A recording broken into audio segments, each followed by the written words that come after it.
let's animate our character looking around as he stands on guard. So we'll now want to move to frame 10. And here, we'll have the character look a little bit more to his left. Remember, he's really trying to guard this area he's protecting. So we want him to make sure that everything's safe on his left side, and then we can have him look over to his right.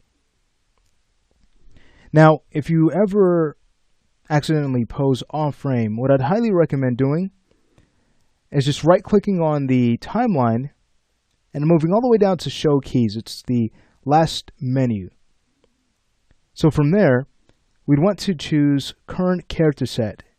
And what we now see are green keys that show us the keyframes from our character set, which is great. So if we decide that, hey, we need a key brought back to the key that we're supposed to pose on, it's going to be done much easier that way. We can keep track of our animation. All right, let's go ahead and move to frame 10. We'll move back to our user camera. Great. And now let's go ahead and start by taking the character's head control. Since that's kind of leading, we want to go ahead and pose that first. Let's go ahead and rotate it over to his left a bit more. Not too much, because we want to think about what's influencing what. So as the head rotates, of course the neck is going to shift over as well, so we can start to rotate that over to the side. It's looking nice. We now grab the chest control. That's going to be influenced as well. Let's go ahead and shift that over as well. And do the same thing for the back control, just slightly. Not much. This should be very subtle. If there's too much movement, it's going to look more like a fast shift instead of a subtle head turn. So let's go ahead and take a look. I think that looks nice. I might almost want to take the head control and rotate that up, just to offset the angle a bit more for something more interesting. And then we could also add a slight tilt to it as well for interest. So you can see here I've added that tilt on frame 11. Now, the beautiful thing about that is we are working with our character key set. So what that means is that controls that we have not animated still receive keyframes. So we know for certain that all keys have been created on this frame, so we can safely go in and take the keyframe on 10. Let's go ahead and shift select it, right click and choose delete. And now we can go ahead and take the pose on 11. Let's go ahead and highlight that frame, use the middle mouse button now to slide that over to frame 10, and now everything's back to normal. If we were not working with our current character set for our key display option, then we might notice that a few of our poses are still off frame. So that's why we wanted to make sure that that option was set initially. Okay, so now that he has shifted his body over a bit, let's go ahead and shift the rest of his body by grabbing his arm controls. We'll grab the center of gravity, and on frame 10, let's go ahead and just shift him over a bit in the x-axis. Not much, it should be a subtle change. Great. All right, now we want to think about things like our 12 principles, follow through, drag. This is known as smart blocking. If we think about those things early on, when we are ready to polish the animation, those poses already exist, so it's just a matter of fine-tuning things here and there to save time. So thinking about follow through, we can take the right arm. Let's go ahead and have that shift into the body a bit more, and we can take the wrist and rotate that back for a bit of drag, but not much. So when we start to scrub, there's what we end up with. It's very subtle, but you can see that we should now see a really nice feeling of drag in that right wrist. All right, great. I'll go ahead and drop the right arm down a bit more for weight. And we could also shift the right clavicle over a bit, considering how the arm has just been changed. I'll go ahead and just move it up just slightly so it doesn't appear to be broken or drop too far down. All right, excellent. You can see here again There's a pose on frame 11, no worries. I'll just go ahead and shift that and bring that over to frame 10. All right. So this is looking good. I might grab the left wrist now, and just to add a bit of drag here, since the body is shifting over to the creature's left, we can go ahead and have the wrist rotate up just slightly in the opposite direction. Not much at all. Just to kind of loosen up the pose a bit. Great. Let's go ahead and now start to think about the fingers. So since the wrist, this left wrist is rotated up slightly, we can have the fingers rotate closer to the left leg for a bit of drag. We'll start with the index through pinky. Let's go ahead and curl those in. Great. Taking a look at their spacing. We want them kind of bunched up, but not at any extreme. We want them to feel loose. Okay, great. Thinking about the thumb, I might go ahead and just rotate that out. And do the same thing for the mid and end sections. Great. And then we could start to offset the fingers. So I might go ahead and start by grabbing the ring and pinky fingers and curling those in just a bit more. They tend to follow together at times. So we can make sure to pose them so we have a really natural feeling in those fingers. I'll go ahead and bring up the mid and end sections. Great.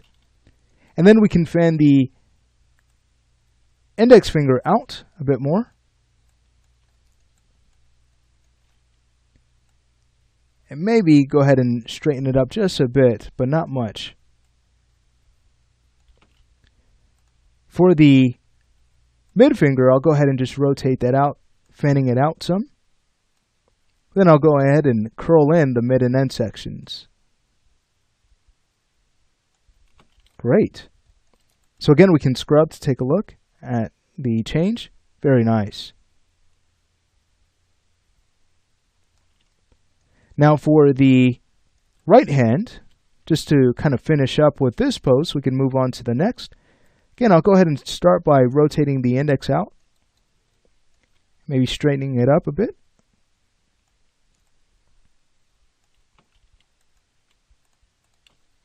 It really helps to study reference too when posing. I'm going to take the mid finger and rotate that in the opposite direction that I've rotated the index, just for a bit more interest here so that they're not all moving in the same direction, which can tend to lead to a very boring hand pose. I'll go ahead and take the ring finger and curl that in. But again, going back to reference, it really helps to kind of study reference, perhaps some video footage, just to give you more ideas on how to pose the hands and the entire body. The beautiful thing about reference is that we can get some gold nuggets, if you will, of information, especially for more subtle poses that we may not have thought about. So we should always get into the habit of looking for ways to add more realism to our animations. Even more stylized animations should have a bit of realism for empathy. Great. What we want to avoid is animating our characters in a way where a viewer is very confused because the pose or the timing just doesn't look correct. Now, thinking about the right elbow, I think I might want to go ahead and pull it out just to fix the silhouette there a bit. And now we can move on to our next pose, which will happen on frame 20, where the creature looks over to his right. So let's go ahead and start with the head control. We'll rotate that around. Then we'll go to the neck and push that over a bit more. I think we're getting a really interesting pose in the head, which is really exciting. I'll go ahead and take the chest and rotate that over. Considering how he's leaning, we can go ahead and take the y-axis and add more of a tilt for interest. Very nice. And then we could take the left clavicle and drop that down a bit. I'll go to the back control. Shift that over some. Great. Let's go ahead and grab the arm controls and the center of gravity and shift them slightly over in that direction.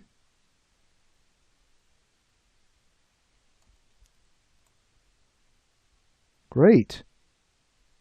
That's looking nice. Might almost want to take the neck control and rotate that up so he's not looking too low.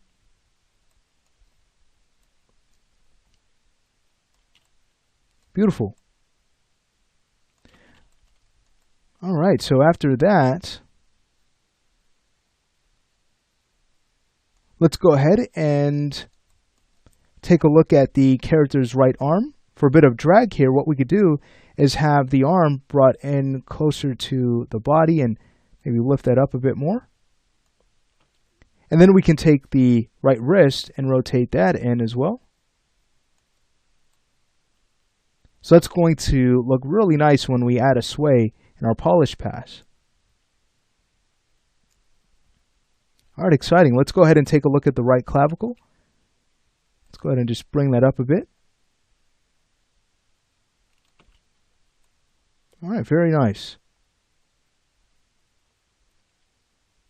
Now, another thing I'd like to do is go ahead and take that left knee and push it in the opposite direction, just to kind of open up the hips a bit. We don't want everything moving in that direction where it looks very linear. We just want to kind of open this up some. And since we've done that, we want to think about the hips as well. Let's go ahead and rotate them in a way where we kind of open them up so they're not posed in a very extreme way, something that would be very strenuous on our creature. Remember, the character is going to stay as relaxed as possible. Okay, so from here, just thinking about follow through, we can now take the left wrist and let's go ahead and rotate that down. And now we can start to close in the fingers a bit here. Once we've reached an extreme with our pose, naturally we're going to want to move in the opposite direction to loosen up or create a cushion for that pose. So that's what we're doing here for our fingers. Beautiful. And then again, we could always go to the mid and end sections, maybe curl the pinky down, do the same thing for the ring finger. Let's curl that down a bit more. For the index finger, might go ahead and curl that in. And do the same thing for the mid finger, maybe just curl that in a bit more.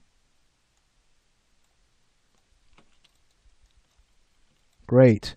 Now I'm looking at the silhouette here, and I'd almost like to go ahead and take the ring finger. Let's go ahead and grab that. Might go ahead and drop the end a bit more here. It's for a more interesting hand pose. Great. And I'd almost like to curl in the pinky just a bit more for a better line of action. All right. So for the right hand, let's finish up here. Let's go ahead and take all of our finger controls and kind of curl them in a bit. From the index through pinky. Then again, we can go to our mid and end sections, curl those in. For the thumb, we can rotate that in a bit more. But maybe take the mid and end sections and curl those out, so they're not in too much. And here's what we end up with. We've now animated the character kind of looking around in a very fun way. All right, so that's going to finish up our work in this lesson. In the next lesson, we're ready to move to our next set of extremes.